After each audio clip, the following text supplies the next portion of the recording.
مفهوم الاحتراق النفسي الناس بتشتكي منه في بيئة العمل، لكن دايما هو موجود طول اليوم، لأن الحقيقة بيئة العمل دايما بتتطلب من الموظف إنه هو يكون شمعة تحترق من أجل تنفيذ التارجت. ولو خدنا ده طبقناه بقى في الحياة بشكل نفسي، إن طول ما أنا متخيل نفسي شمعة بتحترق من أجل الآخرين وأنا من جوه اللي عمال أدوب، فانا بالنسبه لي انا هنا بعمل ايه؟ انا هنا عمال افضي كوبايتي عشان الاخرين يشربوا، وانا كوبايتي كل شويه عماله تفضى وانا مش لاقي هشرب منين؟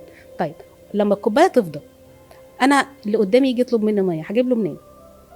فالاحتراق النفسي هي كده بالظبط. انا محتاجه عشان ما اوصلش لمرحله الاحتراق النفسي، انا محتاج اول حاجه املى كوبايتي اولا واخيرا، لان نفسي اولا مكتوبه في اول الليسته.